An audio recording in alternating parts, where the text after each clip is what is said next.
Thank you so much for the warm welcome. I am delighted to be here, and I want to extend a special thanks to our members of our esteemed panel for committing the time to join us this morning. You have full bios in your packet, but I'll just briefly recognize each of them, particularly since they each represent a different sector of the community. Lillie Biggins, to my left, is first and foremost and always, I understand, a nurse. I am a nurse. A nurse, but she has moved from bedside care to hospital leadership as president of Texas Health Harris Methodist Hospital in Fort Worth. She was inducted into the Texas Women's Hall of Fame in 2012 and is a distinguished nursing alumna of the University of Texas at Arlington's College of Nursing, which is now College of Nursing and Health Innovation. Thank you for being here, Lillie. David Gardner serves as Deputy Commission for Academic Planning and Policy and Chief Academic Officer at the Coordinating Board. As such, his primary responsibility included the board's efforts toward closing the gap, which you heard Commissioner Paredes talk about earlier, served as the foundation for 60 by 30. Bob Hill, consultant with On Point Ideation, is a board member of Tech Titans. Thanks, Bob. The Technology Association for North Texas, the largest technology trade association in Texas, representing 250,000 employees through its 300-member companies. Bob spent over 20 years at Alcatel-Lucent as an area vice president for sales, among other positions, and has a BBA in telecommunications management from Golden State. My esteemed members of this panel each represent employers: Lillie in the health industry, David in education, Bob in, well, should we say business and industry writ large? And each of them has their own personal perspective on our goals around 60 by 30. I'm going to just toss out a few questions. You don't need to each feel like you have to answer all three of them, but what we're really trying to get at here, if you recall that comment that the commissioner made, about 88% of students say they attend college to get a better job. And a huge part of our responsibility in higher education is preparing them for that goal. So what's our issue in meeting workforce needs? Is it that we don't have enough graduates, which is what the 60% would signify? Or do we not have enough well-prepared graduates? Or is it something else? First, I'd like to ask you, what will the future look like if we don't do any more than what we are doing now? What are the consequences? Okay. Anyone want to take that? Well, I can weigh in. I think it's not dissimilar from our what we thought the future would be if we didn't achieve the goals in closing gaps. With our previous commissioner, Don Brown, he used to use sort of an exotic phrase, a crummy future.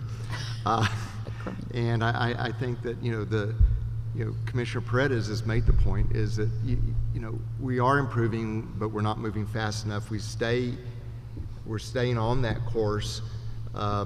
We are building on closing the gap, so we're not forsaking it, but we need to move forward.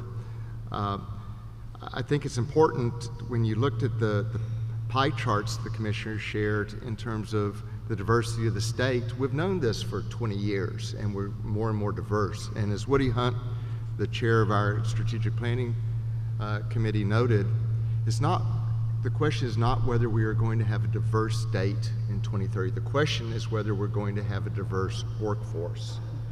And so the answer is we aren't graduating enough people.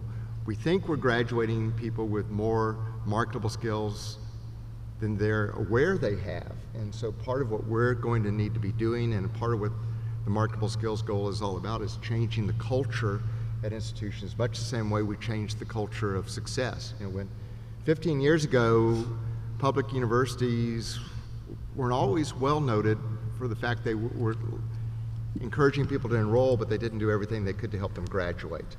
And I think there's been a great deal of change over the last 15 years, and I'm glad to say that. And we need the same type of cultural change with marketable skills. We need to help students think about these skills from the day they enter school. Hopefully we can work with high schools to help develop them at that point,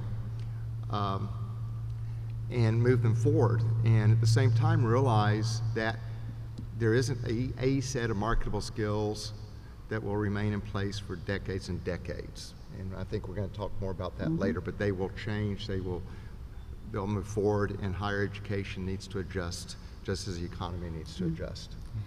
Well, David answered that question basically. What are the consequences? A crummy future. So let's just say we'll take that as the answer and move to one of the 4 goals that David has already mentioned, marketable skills. What exactly are the marketable skills an adult should have today, in your view? Bob, you want to take that one? Sure. I think there are a few dimensions, to even the term marketable skills. I mean, soft skills, I think, are sort of a given. There are the trade-related skills. There's, continuous learning, and there's business acumen. But I guess I'll take this opportunity to just sort of mention continuous learning as a skill.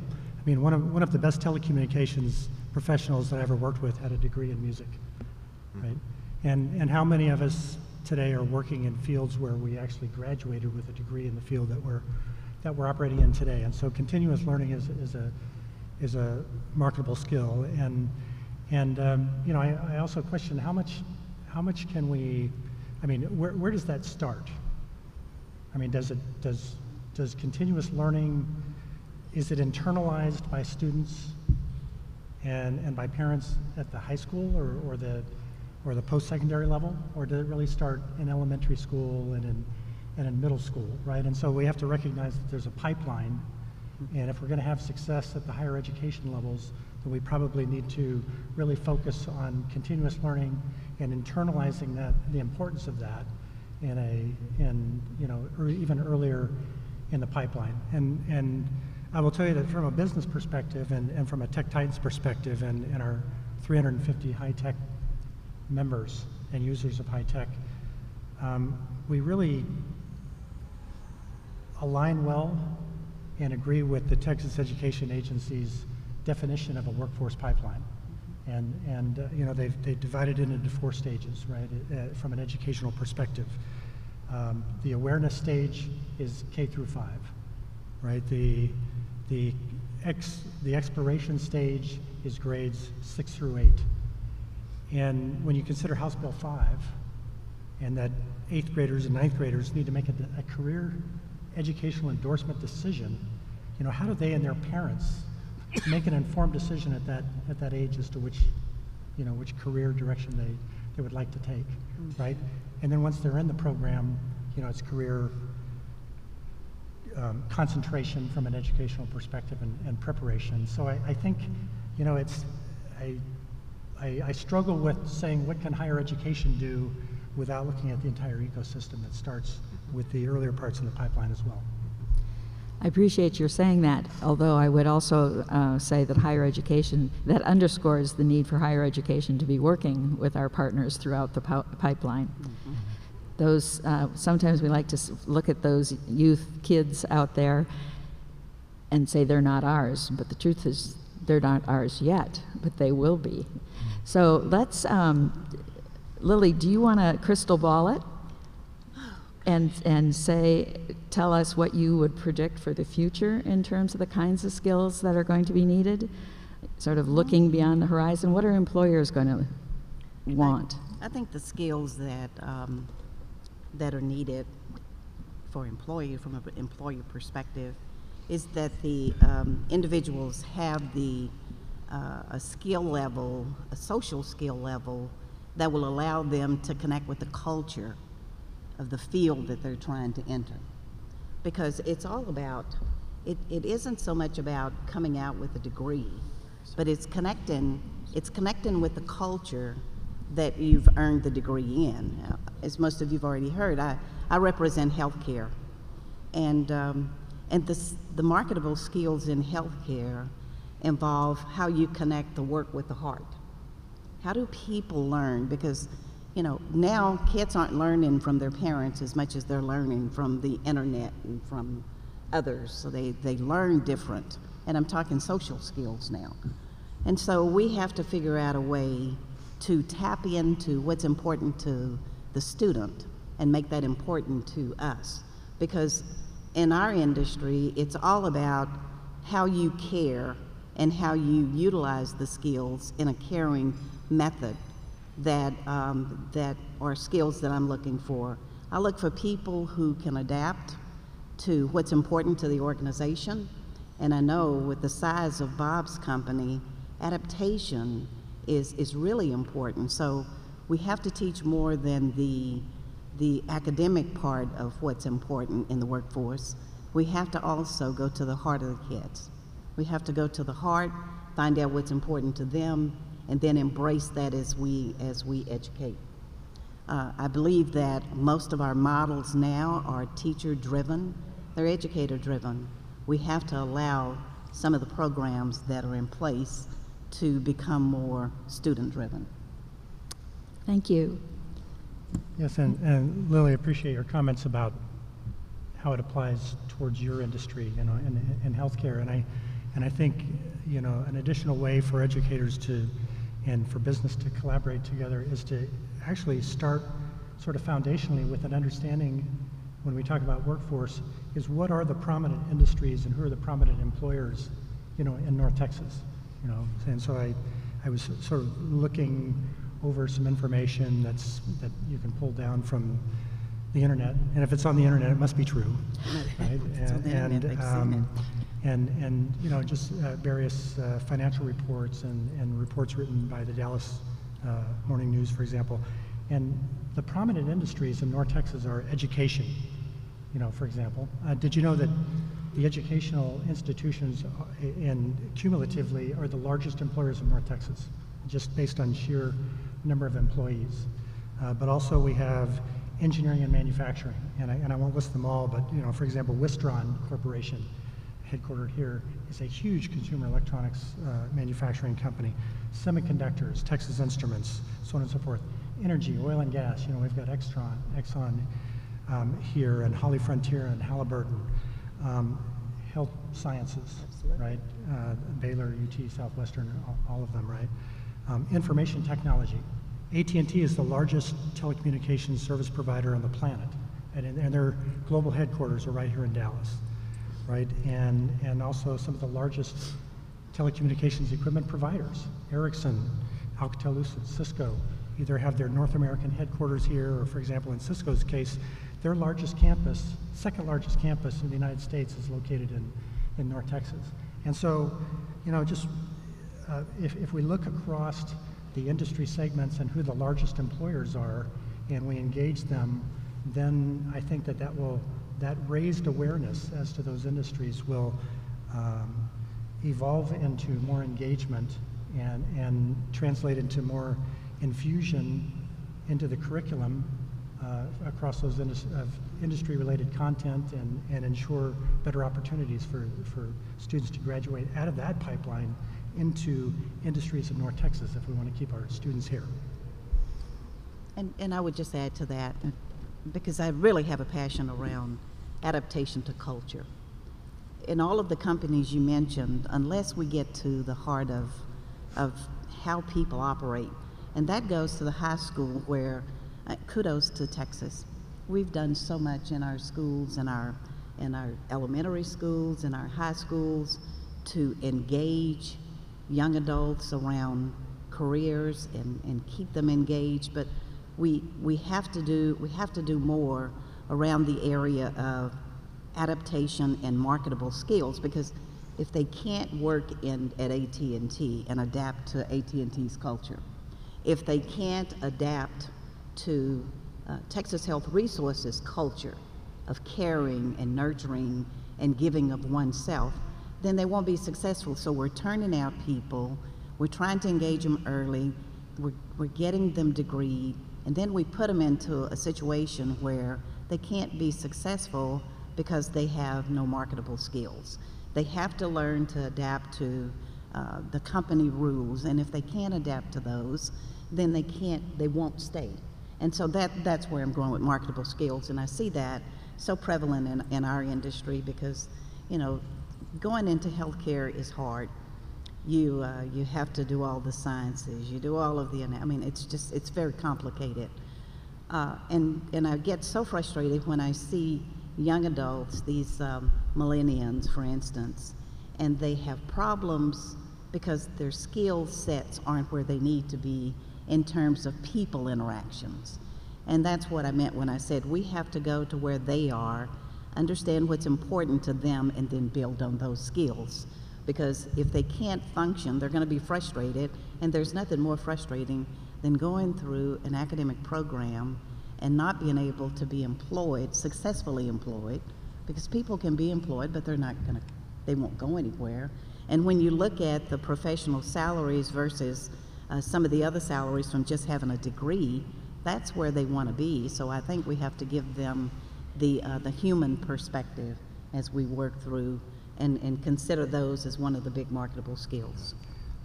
I just want to say I'm very excited listening to both of you because if you've been reading what people are saying nationally for the last couple of years about whether college is worth it, a lot of the suggestion is you get a very narrow degree and you go exactly into a certain type of job, and you're not saying that. And you know, we've been told by Georgetown, who does a lot of workforce education, that the advantage of the American model is that we do develop graduates who, whatever their degree, are flexible and can adapt to change. We know that industry has said for at least 3 decades that they need graduates with 3 qualities. You've mentioned them briefly, but you know, critical thinking, the ability to communicate, and the ability to work in groups. And this really tells us a lot, even in terms of how we teach our classes potentially. You know, I know personally I hated being in doing group work when I was a student, but I realized it was more like a work environment, and so when I taught, I required that. But it gets at differences in culture as well, and learning to work and interact with people who may not be identical to you. So, you know, I think your local leaders are actually ahead of some of the national discussion. And if you go to the way groups work now, they want to be in groups. These are the people who are going to develop all of the computer programs that we're seeing now. And we have to connect with them in a way that they understand and that they can connect to the curriculum, if you will.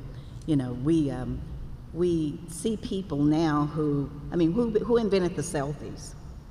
So it's a different way of learning, it's a different way of teaching, and then once we get them to where they want to be, it's a different way of interacting with them and rewarding them. They even look at reward systems.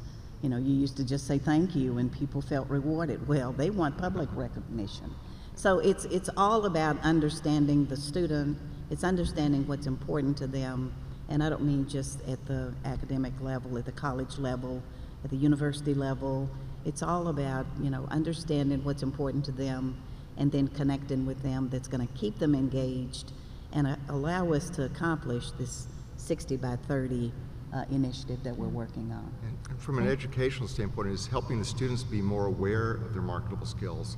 You know, the commissioner and I have talked a lot about how we think all students really have marketable skills, but if they're an art history major, they may not be aware of them beyond their specific interests. And your typical art history major is going to probably be a very good critical thinker, probably communicate well. I'm not sure about working in groups, that can vary, but they need to be aware of how these skills can be applied. Rand Corporation showed us at the board about a year ago in a study unrelated to this, some national data showing a particular IT field, and only 20% of the people in that job had a degree that you would expect that would lead them to that. Right, there you go. The other 80% were people in psychology, history, a whole range of a host of other things, such as you mentioned music. There's a software company in Austin that used to brag that in every class, aside from their computer science graduates, they would have music majors, philosophy majors, and language majors. Why? Because they all could learn to code very easily, but they brought something different to the table. And so what we need to do is to make sure as we're developing this whole range of folks that they understand how their skills can be applied. And while in our plan we call for every degree to have identifiable marketable skills, we think that this needs to be developed in the whole 120 hours of a degree, not just the major or the whole 60 hours at a community college, because there are courses in the core curriculum at various other spots that can help you develop that and help students be aware of it from day one, not just when they're trying to look for a job. This panel clearly does not need a moderator, but let me try another question. One of you commented about the fact that the value of a 4-year degree is debated at times, that some people argue you don't need anything post-secondary, others argue as long as you get an associate degree or a certificate, you're fine. We in higher ed are mostly evaluated with regard to our retention rates, first and second year, and our 4- and 6-year graduation rates. What metrics do you think higher education institutions should be evaluated with? Are those the right metrics? Well, I want to tell you, you may not be aware, but we look at your employment rates as well, and have for quite a while, and we will do that even more. And in fact, we will not approve a new degree, and we have even a heavier emphasis on this than in the past with the commissioner. He's very concerned about whether their students are actually employed when they leave an institution, and that's at every level. We're particularly concerned about PhDs. You know, there are many people graduating with PhDs without a clear job market, but we have to pay attention to that, so we'll have more data, be looking more at that data. We're at least internally talking about how we can use information from groups like Burning Glass and where they identify skills identified and ads for various jobs, so link those with our analysis of programs going forward. But these are things we have to work together on, and in fact, we want to pull together a group statewide that will meet at least once a year. I'd like to think of as a learning community, so we figure out what we have to do, that we're not pointing fingers, we're figuring out what we need to do for our students in the state overall. David, when you say employment rates, what's your primary data source? The Workforce Commission. So actually online right now, for every degree in the state from every institution, you can see whether students are earning, assuming they stayed in Texas. That's a shortcoming of workforce data nationally. I've insisted that we include in this data what % of the students are showing up in the data, so we know. And so a school like UT Austin has a lower percentage showing up because our assumption is more go out of state to graduate school or perhaps go to Wall Street, someplace like that. But for the most part, we usually have 80 to 85% of the students. And you'll see some notable differences between schools. I think you can actually tell in some cases a school where students are working while they're going to school, because you wouldn't think so, but they might have a slightly higher salary than UT Austin. And from our analysis, it's because they've been working while going through school, and so there's a sort of a marginal increase in the salary. But it's important to look at. It's not definitive. As I said, we don't know if they went into an exact field. I mentioned the IT, a psychology major. We don't know if they're working in psychology. There's probably an 80% chance they're not. But that's something we have to buff up our data systems and work with industry to help do that. Yeah, agreed. And one of the earlier speakers mentioned first in the family to go to college. And I think that's an interesting metric. I visited a middle school recently in I think it was the Wiley School District, and it was leading up to a part of their curriculum where they were going to be studying various forms of energy, including electrical energy. And so I was there to talk about how a cell phone works, right? And as I'm approaching this school, driving through the neighborhood, I'm passing what felt like a really good, solid, blue-collar, working neighborhood. 3-bedroom, 2-bedroom houses, 1-car, no-car garages. And I got to thinking, I just wonder how many, since our bias in Tech Titans is STEM career endorsements and business in particular, I was wondering how many of these kids around the dinner table are having discussions with their parents about STEM-related and business-related fields, right? And so I think another thing that we can't lose sight of is that these kids in that particular school, district or that school area at the DNA level have as much opportunity as the kids who graduate in Coppell or Plano or Richardson or Arlington to be brilliant engineers and business people, right? But if they start from behind because they're not exposed to that until middle school or high school, then it's going to be very difficult for them to catch up. And so I think, you know, there must be some metrics that we can use again earlier in the pipeline, but also at the higher education level as we exit the program. How many of them were first-time college attendees? Just related to that, two things. We think tank out of state recently asked us from data where we're breaking down the salary figures by gender, by ethnicity, by economically disadvantaged to see what differences there are going forward.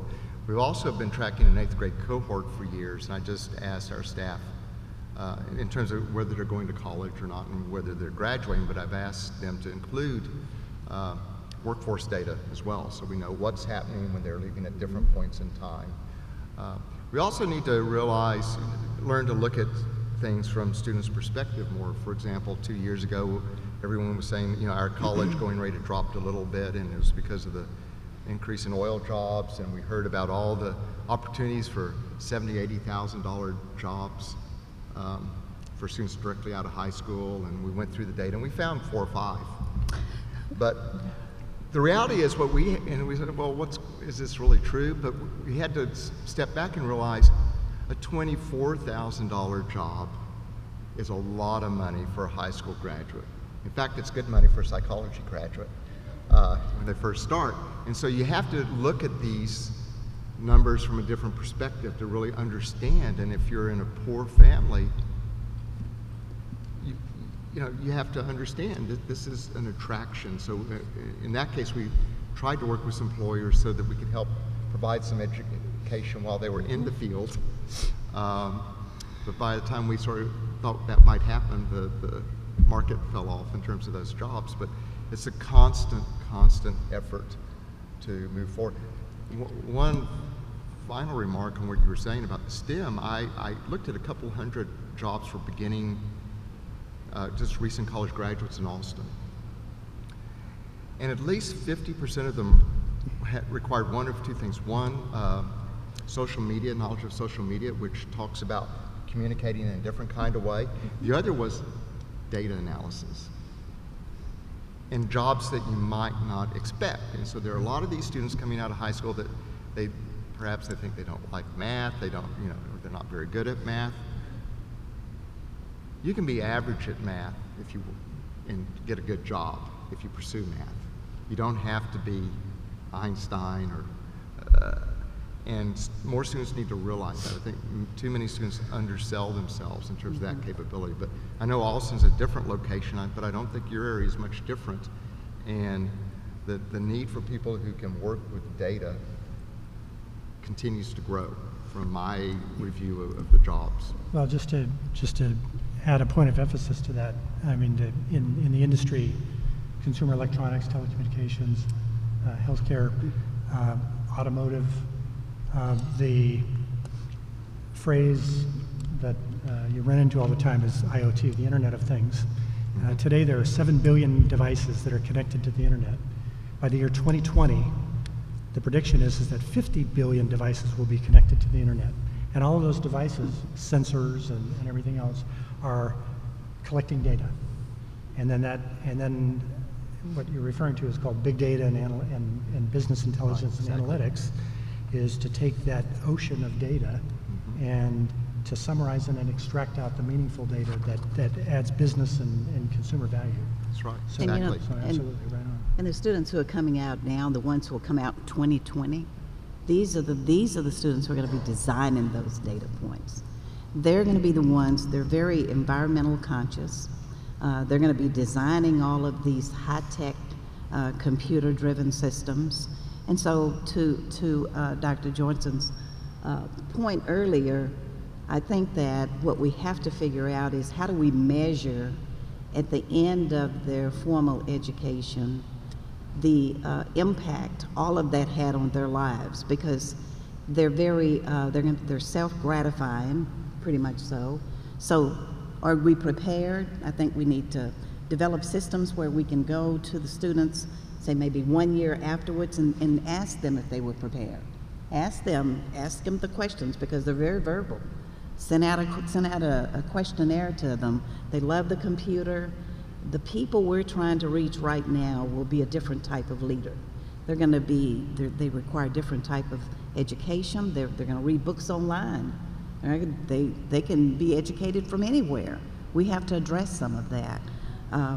And they do text messaging. They're electronic focused. A lot of them are being homeschooled. So I think what we have to do with our programs, with our trying to get to 60/30, is we have to adapt to the generations that are coming out and figure out what we can do to connect to them, because that's what we're at risk to lose. It's not about how we teach now, and prepare them for a job, prepare them so when they hit the door, they're ready to go to work, and that the employers, like healthcare, don't have to spend the first 6 months of their employment period trying to teach them what they should have learned when they were in their training program. So there are a whole host of things that we need to focus on, but I think the one I'm trying to drive a point to is to connect with the kids where they are. Understand what's important to the Generation Zs, to the Gen Xs, and to the millennials, and begin to foster and nurture those values that they hold and that they embrace, and connect with them where they are. Because until we do that, who are we preparing these programs for? Is it for us? We're already there. Or is it for the people that we're trying to onboard? And I would challenge the employers in the room to set up some tuition reimbursement kinds of programs that will help people to get through school. When I went to college, I worked 40 hours a week, sometimes 60 hours. And I was one of the ones Dr. Karabari talked about earlier, where I did 12 hours and 6 hours of a summer school, and just struggling, trying to get through. We have to learn how to lift up these people who are trying to get through college if we want them to be a part of the workforce. The strongest thing that Texas has to offer that will continue to make us a leading state is our workforce. In this area, we're 4.4% unemployment. Who else has that? Nursing does better in this area than any other part of Texas because of our universities and because of the way we train. But we have to connect with them in high school, what's important to them in high school, how do they learn, what are their learning needs. I agree with David, math isn't going to be always their favorite subject. But if you can connect math to what it is that they have in their minds for what they want to be when they, quote, grow up, then math takes on a whole different level of importance. And so I just believe that in order to reach the goals of having more college graduates, we have to change the way we teach. We have to change the way we look at the students and let them be groupies, let them do selfies, work that into the curriculum so it takes on a whole different value to them. And that's the way we're going to reach them. That's the way we're going to reach our goals, and that's the way we're going to get them educated. And unless we get them educated, we will no longer be the leaders. Point well taken. That sounds like a very good summary of 60x30. Nice job, Lillie. One of the primary goals of today is really to talk about the relationships that we need to build among the different sectors of education, from we could say pre-K through early years, through high school, 2-year campuses, 4-year campuses, business and industry. I'd really like your advice on how we can do a better job of partnering. I love what UTA has done with TCC. And just to reach out. Sometime when you finish that 2-year degree, you just don't have the momentum to go the extra distance. And in my industry, more and more, we're requiring 4-year degrees. So if you don't have a 4-year degree and you want to be in leadership, You're just not going to be there. So I love the way that they're nesting themselves. UTA has nested itself in the TCC environment, because it's like walking across the hall to a different class. When I finished my UTA degree, the one thing that encouraged me to go into an advanced degree was access. I walked across the street from where I was employed and started to work on my master's degree. It has to be easy and has to be convenient. And now more than ever, it can't get in the way of your work-life balance. They will tell you quick, I am going on vacation. My generation, you went on vacation when everything was all lined up. So I love what's happened with UTA, because it's easy for them to do. They can do it as groups, and they're very group-oriented now, the kids are.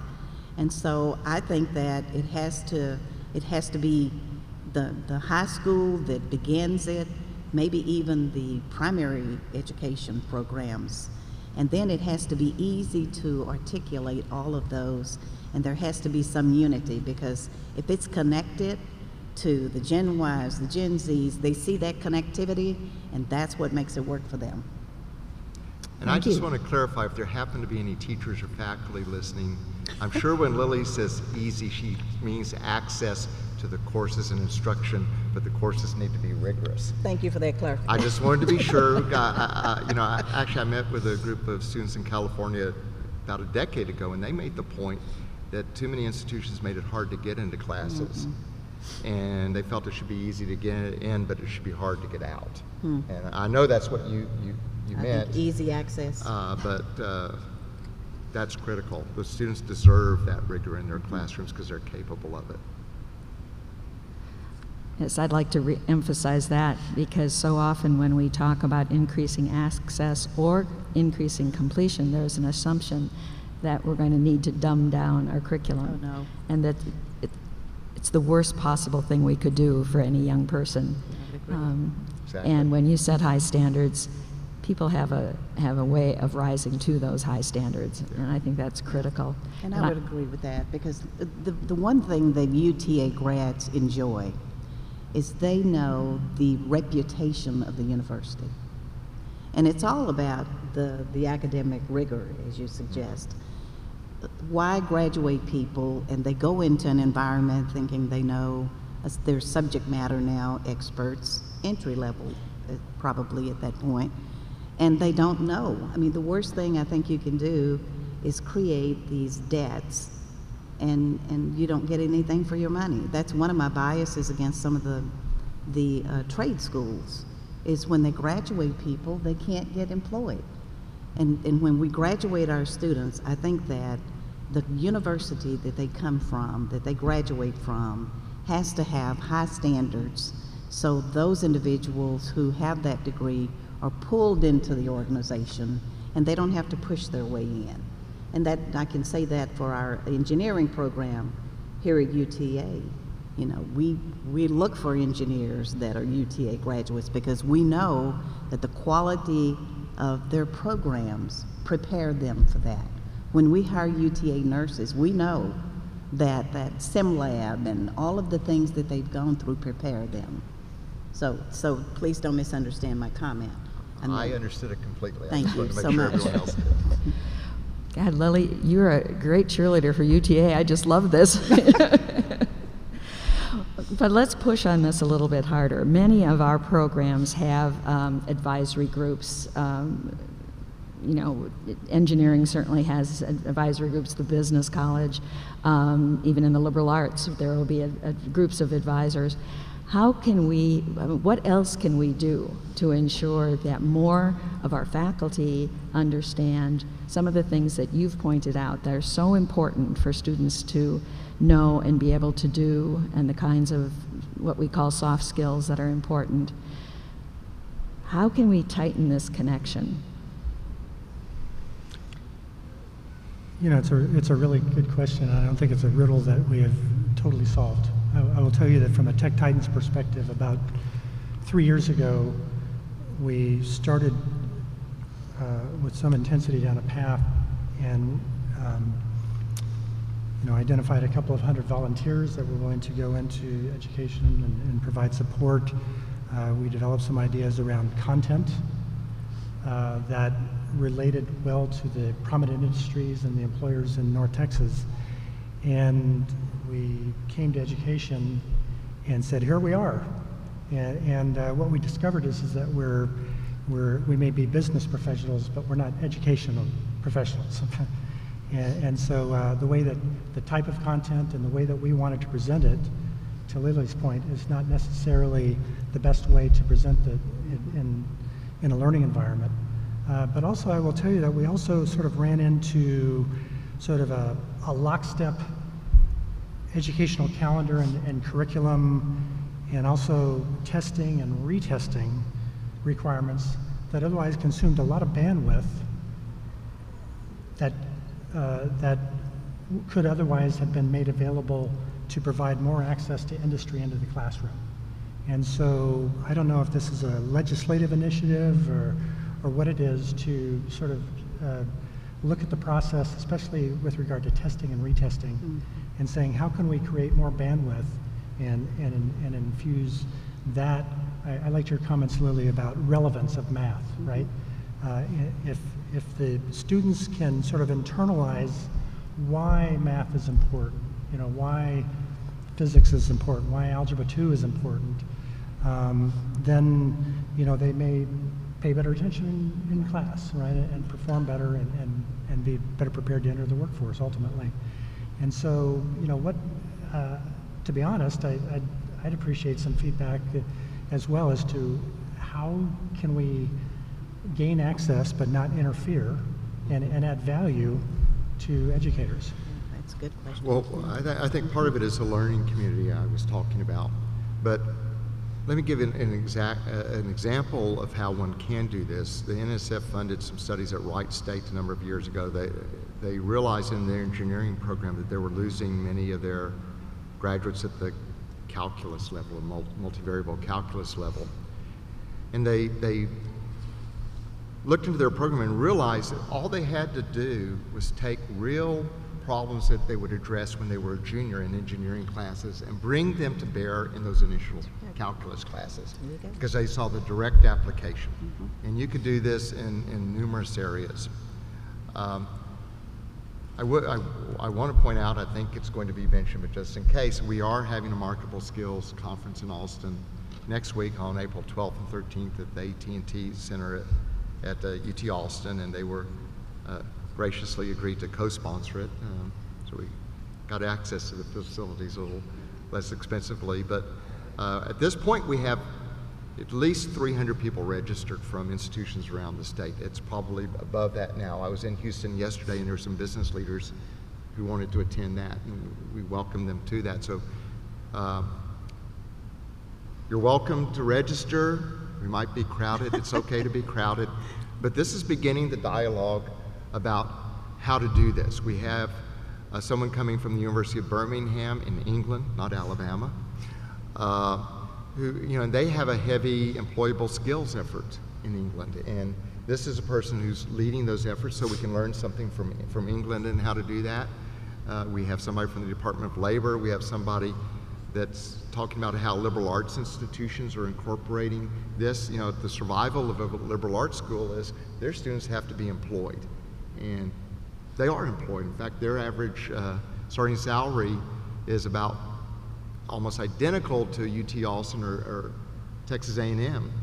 And if you look, and that's remarkable given they don't have business schools or engineering schools to help bring it up. So we have to work on this. It's a matter of learning. I talked to the Texas Faculty Association about 2 weeks ago, and we went about 50 minutes beyond the scheduled time because they wanted to keep talking about it, and it was very encouraging. They realized that there are things such as, we know many businesses want really strong Excel skills, not just well, they really weren't aware of that, and many of them said they could actually incorporate the use of Excel into their classes, that you wouldn't normally see that, but they began to see how they could develop marketable skills in virtually whatever field they taught.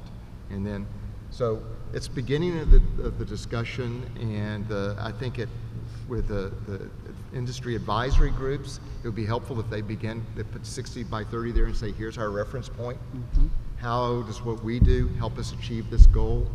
The commissioner, I don't think, mentioned that right now, when the plan was adopted, we're at 38% in terms of those educational levels in Texas. With the census has come out, an update projection, we're 40 now, but that's a long way from 60. But we are, I want to give an encouraging point. We have more students that are economically disadvantaged in higher education than ever before. We have more first-time in college students than ever before. And as Raymond mentioned, the graduation rates have gone up. So we're doing something right, but we need to continue to do it. And that's not because we've lessened the rigor. If anything else, the rigor needs to be stronger, because you're going to have to go out into that job and you're going to have to adapt. You're going to have to help industry know future directions. You're going to have to help industry know how to communicate to a different generation who communicates differently. So this is a big challenge, but it's very exciting. And I think if there's any state that's up to it, it's Texas. And I think our business community really, I think, is probably more helpful than in many states in terms of wanting to work together on this. So, Dr. Carter, I didn't have it on my calendar, but would you like me to join that conference on the 12th and 13th? Please join us. All right, I will do it.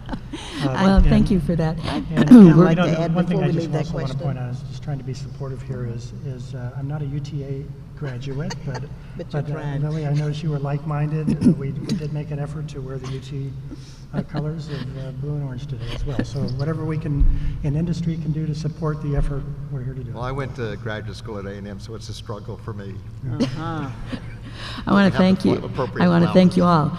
you all. One last question. Just any one final piece of advice for those of us in education. You've got K-12, 2-year, and 4-year sitting out here. Anything you'd like to say to any one of us, any sector, or to all of us? I would like to start that response. I'd like to thank all of the educators for the great job that you do every day, first off. Because in business, we're so dependent on you and the end product that you create. I'd like to be encouraging and say to you that the economically disadvantaged kids, when they start out, they have more heart than you would ever imagine. I started my career as a housekeeper. And let me tell you, nobody was any more motivated to get it done than I was. So these kids, even though they come from troubled backgrounds and they may not have as much as some of the other kids, they're worth your investment. They're worth you connecting with them where they are, and they're worth you encouraging them to be the best they can be. And some of them are so daggum smart, it's just phenomenal how smart they are. And with a little help, they will be our future leaders. So I thank you for that. What the companies want is they want a finished product. My 25,000, we employ 25,000 people. And what we want is a product that come to us well prepared, who has good people skills, and who can just get the job done, and who find joy in their work.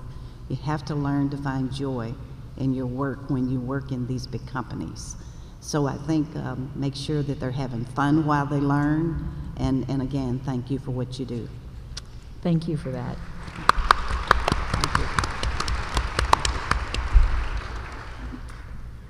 Sure. I think there's been a really good breadth of questions and discussion, and certainly echo what Lillie just said. I guess if I were to just supplement what was said here today, is it's been a pretty much a 4-year degree centric discussion, and we shouldn't lose track of the fact that another component of the 60-30 plan, which is really important to business, is the certificate and the 2-year degree programs as well. There are some industry segments that lend themselves very well to that level of instruction, and I'm thinking about IT in particular. Right? I mentioned State Farm before as one of our member companies. They just built this huge campus And their center of excellence for IT is going to be in North Texas. They're hiring 8,000 employees over the next 5 years. And most of that is a concentration on that center of excellence for IT, for example. And so, you know, I think there are certain segments and industry segments and job types that we should engage from a 2-year and a certificate perspective as well. And, you know, and industry has got to do a lot more on this front as well. I don't think that a lot of companies are sort of positioned to focus on it, and their hiring practice doesn't include an emphasis on certificate and 2-year degrees, to be honest. I mean, companies like Cisco, who I mentioned, and some of our, you know, most respected and members, for example, Raytheon, Texas Instruments, I don't think they're really positioned to hire anyone that's less than just through their historical hiring practice, to hire anyone with less than a 4-year degree. All you have to do is go online and look at the job requirements as they're posted, or go online and pull down one of their online applications and have your students fill them in, and you'll see 4-year degree, 4-year degree. Now I think there are some best practices that we can begin to learn on, and that together we need to emphasize. And a couple that come to mind are, we have Collin College, you know, in Collin County, and there's a collaboration between Collin College and Dell and Texas Instruments and Raytheon and Cisco to provide these continuous learning and certificate opportunities for existing employees, and in some cases even on the employer campus. And so people can enter the workforce with less education, and then through the course of their support of their employer and through these trade, certificate, and 2-year institutions, can acquire the skills and move up the value chain and the income, you know, value chain in the process. And so I think there's effort that needs to happen in both cases. Raytheon was another example that comes to mind. That former vice president of engineering for Raytheon is in the audience here somewhere today, was mentioning that, you know, Raytheon, being a defense industry company, has a lot of focus on cybersecurity. And what they found is that some of the best hackers, you know, white hat and black hat hackers, do not have college educations, right? And so but their company hiring practice didn't make it easy for them to hire people that didn't have 4-year degrees. And so they actually had to create a separate business unit that sort of wouldn't perturb the rest of the system and could allow them to hire people with those requisite skills into that, and then support them from an educational and a continuous learning perspective, you know, throughout their employment there. And so, you know, let's just not lose track of 2-year and certificate degrees as well. No, exactly. Good those point. are very important to Texas, and I'm you know, I hadn't heard this aspect from the employer standpoint, but Texas has been one of the few states to emphasize and count certificates across the country.